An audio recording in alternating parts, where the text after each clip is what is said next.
Welcome.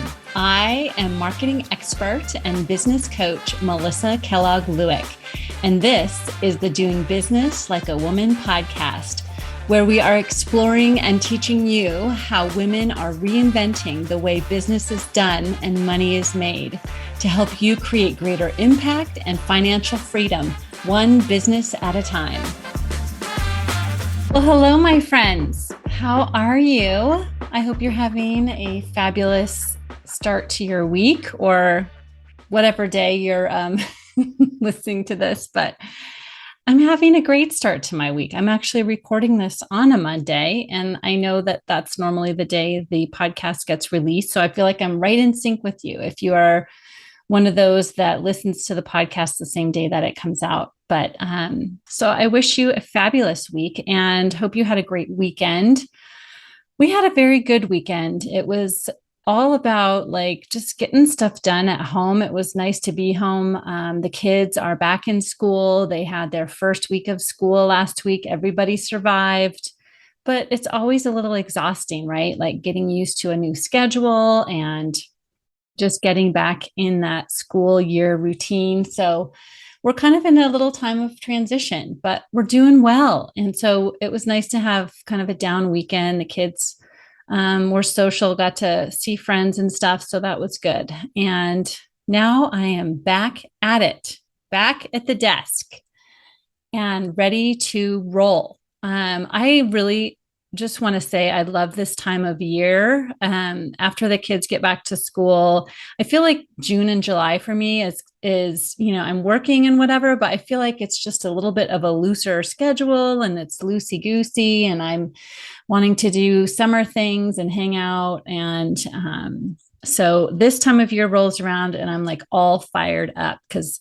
this last 5 months of the year is generally very active and busy for me and lots of things happening.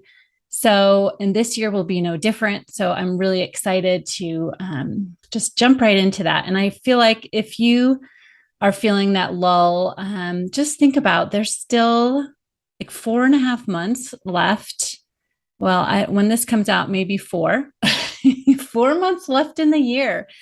And for a lot of us, this is the busiest and most profitable time of year. So let's just dig in and step in. And so what I have for you today is going to help you to really nurture and grow relationships in your business that will turn into revenue for you. So it's really important to understand your client journey. And so I want to talk about that today because I work with my clients a lot on this, and I work on it in my own business continually. I'm always tweaking this and making it easier and better and smoother. And I get compliments on my client journey from people that come into my sphere. So I wanted to share this with you because I do get asked a lot of times about how my marketing is set up and what's your funnel? What's the technology that you use? Who sets it up? Who's this magic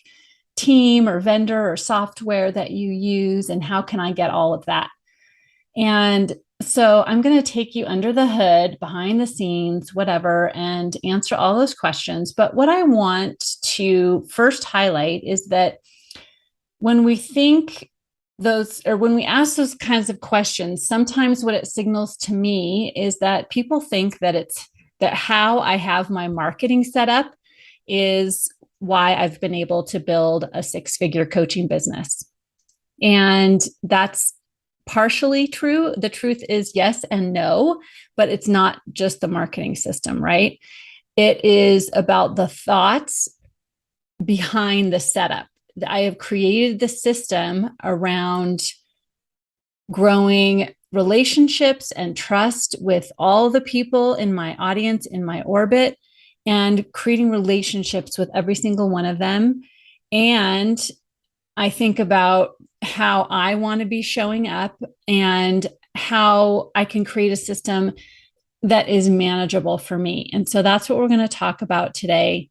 And like I said, this is work that I do with many of my clients to help them set up a unique to them and unique to their client's journey that has the greatest chance of providing value, growing, and ultimately bringing in growing relationships, I should say, and ultimately bringing in new clients and revenue. So the way I've created my system may not be the best for you. And that's something that we could talk about, right? So if you want to know the best way to set up yours, obviously listen to the rest of this podcast, because I'm going to talk to you, tell you how to do it, share with you how to do it, and how you can apply the same concepts that I use to build my system to build your own that leads your clients through a very comfortable, welcoming, fun journey getting to know you and trust you, right? So how we do this is, number one, think about the client. We start with the client or the potential client, our best fit client. We start thinking about her, right? So my business is not built around a funnel. It's built around the person, the woman that I seek to serve, which, as you know, is women that are starting, building, and scaling their businesses. Then I think about how I want to connect with her, how I want to show up for her, and then I design her a client journey, or basically it's just the steps of a relationship, which is all the ways I can start and build and nurture this relationship with her. And then if and when it's right for both of us, ultimately we end up working together, right? And so I like to think about this, that clients come one at a time, right? Some come fast and some come slower.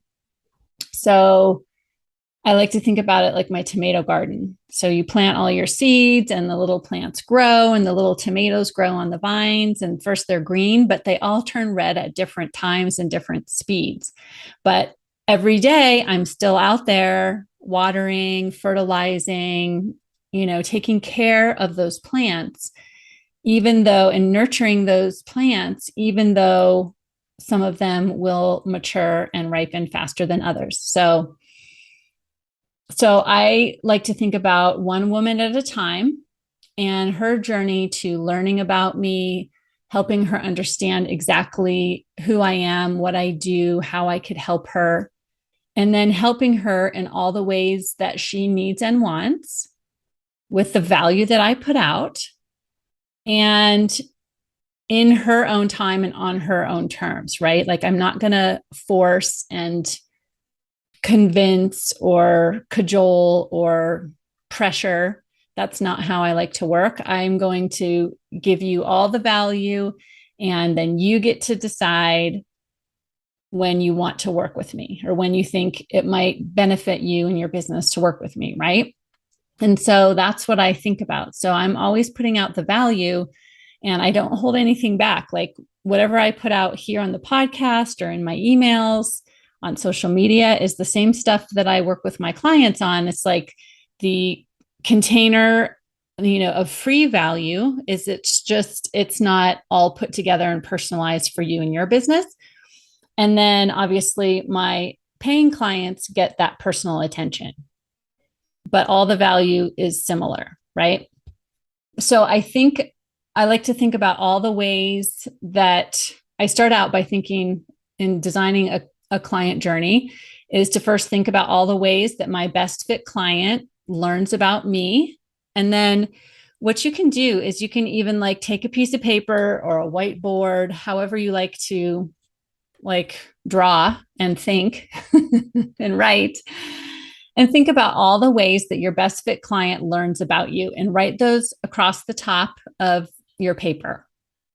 So maybe it's by referral, or maybe it's by networking, or maybe it's on social media or through your blog or your podcast. So that's how people that have never met or known you before get to know you, or, find out that you exist, right? So that's like step one in the relationship. They find out that we exist. So we want to know all those different ways and, the major ways, right?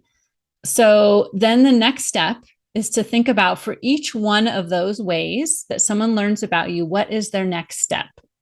So, for example, take networking. Okay. So you go to a networking event and you meet someone and you want to keep in touch with them. You want to invite them into your audience, your orbit. So, what is the next step? What do you do? And so you plan that out. So maybe it's you exchange business cards or find each other on LinkedIn or whatever, but you have to have already thought about how am I going to connect with people at this networking event and get in touch with them in the future, right? So I like to have business cards. So I have business cards, but not everybody has business cards. So if they don't have business cards, we'll find each other on LinkedIn, or we will, give each other our text and text each other or whatever. So just having thought ahead, like how am I going to exchange information so that we can remain in contact? And then so the next step in the process is then ask yourself, so what is the next step in your process of growing the relationship and building trust? So in this example of networking, you meet them, you exchange business cards. So then what's your next step? You're going to reach out to them, maybe via email, and say, it was nice to meet you. Let's get together for coffee. I'd love to learn more about you and your business so that I can refer business to you. No selling at this point, right? We're just growing and beginning the relationship. And then you could also invite them to connect with you on social media. Let's get to know each other on LinkedIn or whatever. And then say you could also invite them to join your email list if you have one. So then say you meet for coffee. That's like the next step, right? So you're drawing all these out on your piece of paper or your whiteboard for each one of the ways that people come into your orbit, right? So in this example for networking, your next step is meeting for coffee. And so say you meet for coffee, and then you always want to have and be thinking about like what will be the next step in the relationship, right?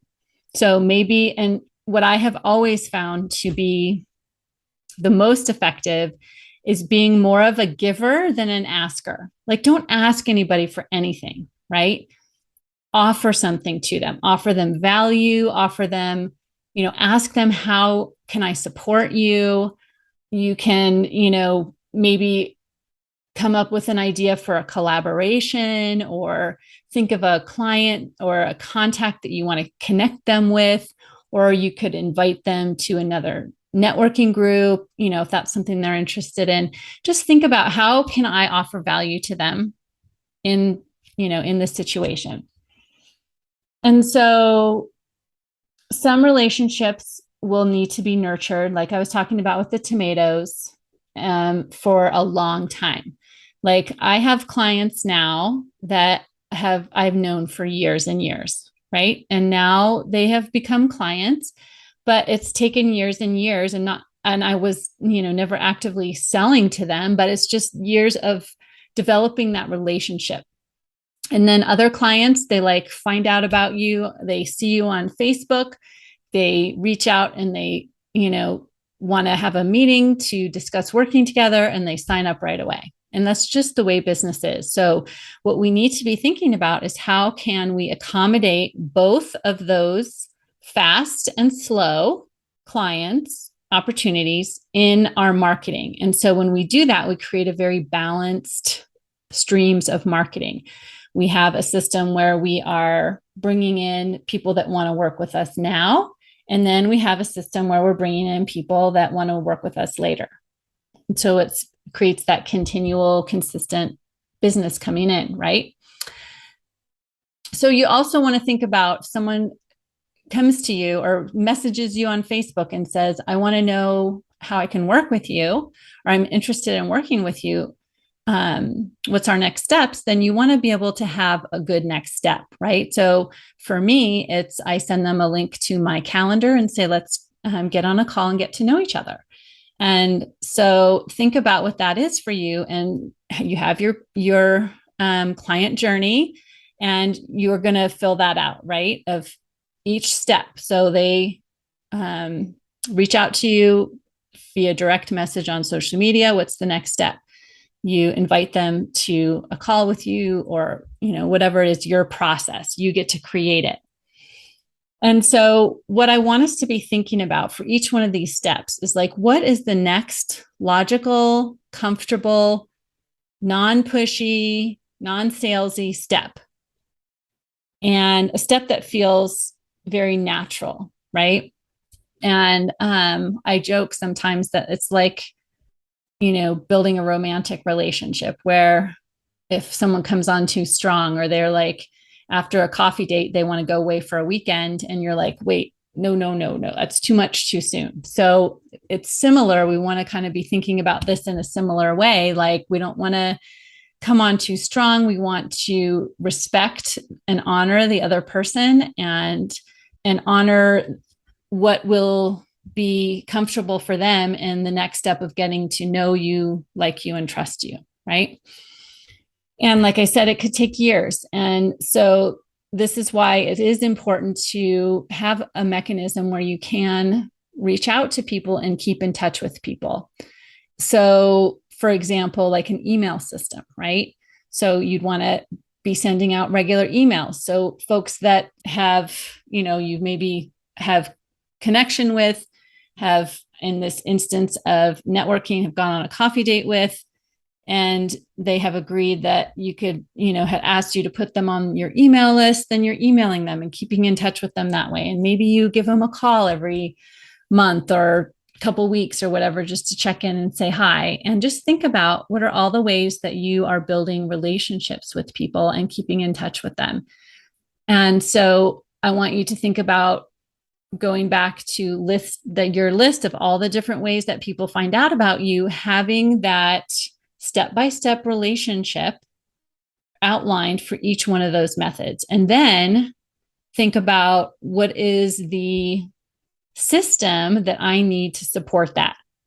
So in this networking event, right, we've got to have business cards if we decide that's how we're going to give and receive information, right? So we got to have business cards, and we have to have a system to get those business cards into some sort of tracking, so we know who we've connected with and who we haven't.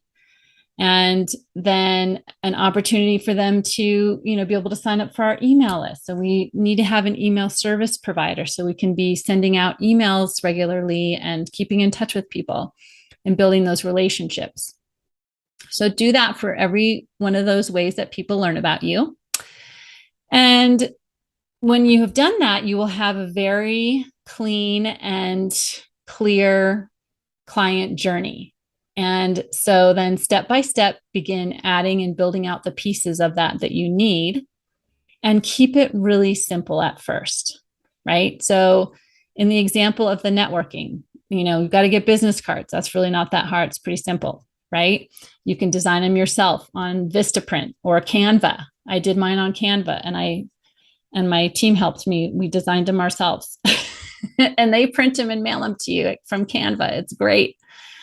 So then we're getting business cards coming in. What are we going to do with those? So I no longer use it, but I used to use just a spreadsheet in Google, a Google sheet.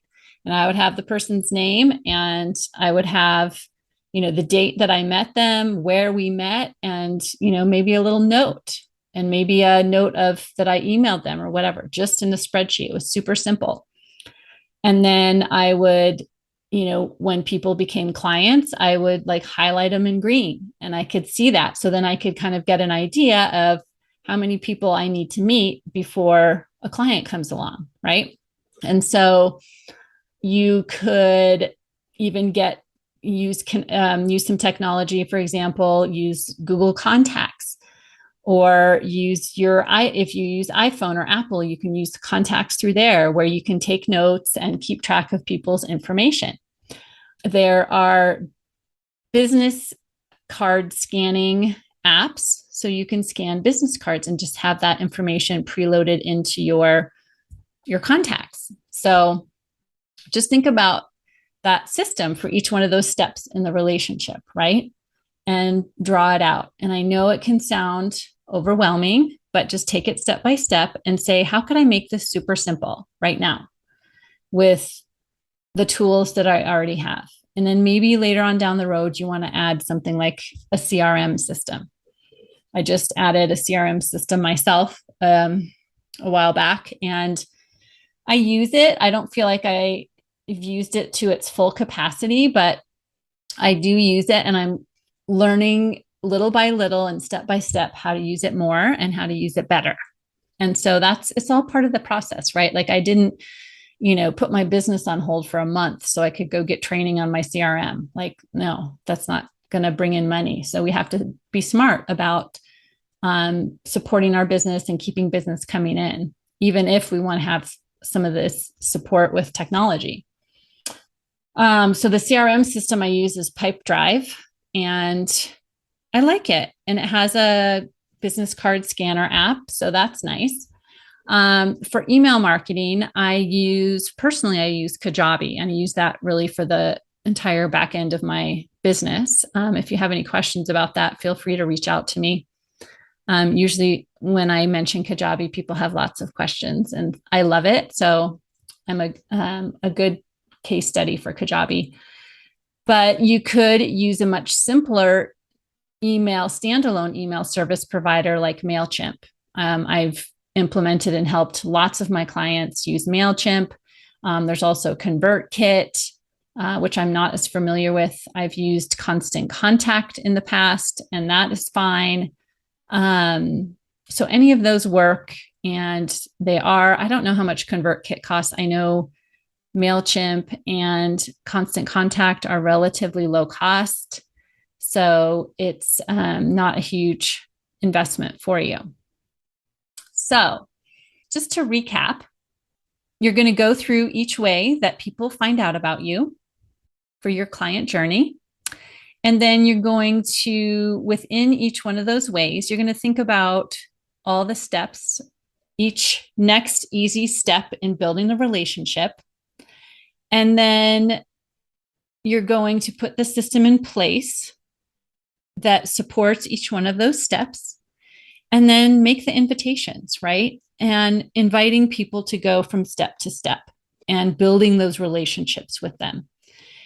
And this is meant not to be very rigid and like formulaic, but it's meant to support you in building relationships. So create something that feels natural and feels easy and feels like you know where the relationship is going, so that when you meet for coffee, and I've done this 100 times myself, so I can say it because I know what happens. So you don't get up from having a really great coffee conversation and just go your separate ways and never see the person again, right?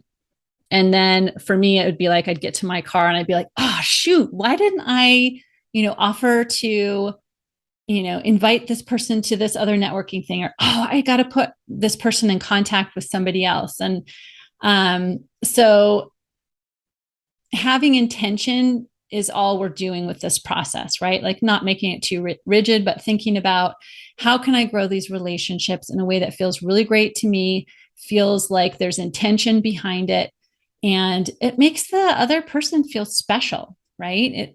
Because it kind of just feels awkward when you like have a really great conversation with someone and then you get up from the table and you're like, okay, see you, bye. So just really be in tune with, and you can change your process on the fly, right? So just really be in tune with what's happening in the conversation, what feels natural, and go with it. And just know that you have this system in place where you're going to keep in touch with this person in the future. And whether they work with you right now or not, they're all special, wonderful, worthy contacts and connections. And so that's what I like to think about. Like, I just love connecting with people, and whether we decide to ever work together or not, it doesn't matter. Like, I just really enjoy getting to know people and offering them value as much as I can. So that's what I have for you today. And if you have any questions, please reach out to me about setting up your own client journey and setting up in a way that is going to help you to create relationships and build your business. I would love to help you. This is one of my superpowers and something that I think has really served me in my business and that I get compliments on a lot. So that's what I have for you today, my friends. I hope you have a great week and I will see you next time. Bye. If you like this podcast, then you have got to sign up for my free on-demand video training, Grow Your Sales Doing What You Love, where I teach you in depth my simple process that you can implement right away to harness your mindset and your skills to grow your sales to whatever level you want. So go grab that now. The link is in the show notes, and I'll see you next time.